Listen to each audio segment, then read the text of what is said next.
Դե նախընտրական քարոզարշավի ժամանակ իմ գործընկերները մեր դաշինքը խոսք ենք տվել, որ Երևան քաղաքում անթույլատրելի ձևով գույքահարկը շատ բարձրացել է, եւ մենք առաջարկել ենք, որ 26 թվականին պետք է չեղարկենք։ Ստեղ մենք քննարկումը նույնպես ունեցել ենք, որ ոչ թե պիտի լինի ամբողջական չեղարկում, այլ պիտի տարանջատվի թացը չորից, այսինքն շքեղության հարկ, ով մարդը, որը վճարունակ է, ինքը պարտավոր է շարունակել թանկ վճարել։ Այն քաղաքացին, որը ի վիճակի չի, այս մարդու համար մենք պիտի ստեղծենք օրենսդրական այնպիսի պայման, որ այդ մարդը չվճարի։ Այդ օրենսդրական նախաձեռնությունը ներկայացվել է մեր ֆրակցիայի կողմից ու շատ արագ։ Առաջինը քննարկենք ժողովրդի հետ,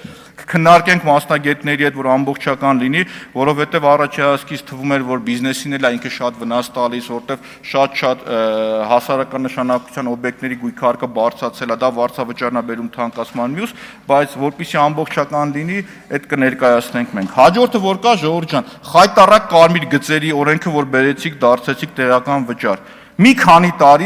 Մի քանի տարի Երևանի քաղաքային իշխանությունը, փոքրամասնությունների կոալիցիան, ժողովուրդ ջան, փոքրամասնությունների իշխանությունը մտավ քաղաքացու գրպանը, բառի ուղիղ իմաստով։ Երբ որ Սուրեն Գրիգորյանին, ձեր իրավաբանության կորիֆեին, ասում է, որ սխալ է, կանչել եմ քննարկման առանձին, ասել եմ չի կարելի, օրենքով սենց ա, եկեք սենց արեք, էս արեք, բեռնաթափում չի լինի, չէին լսում։ Դատարանում ավարտում էին, էլի նույն համառությամբ, նույն պնդաճակատությամբ ասում էին, որ լավ են կարել, այդտեղ ուրիշ է, դատարան էս արեն, փաստացի ուժի մեջ մտած վճիռ կա, որ դա եղել է ապօրինի։ Ու դրա արդյունքում նախորդ խորհրդարանը, իդեմ է շատ պատգամավորների, ժողովուրդ ջան, դուք հաստատեցիք, փոխեցիք, որպեսզի այդ անօրինականությունը դառնա օրինական։ Մենք քաղաքացու իրավունքները պիտի վերականգնվենք, ոտնահարված իրավունքները պիտի վերականգնվեն։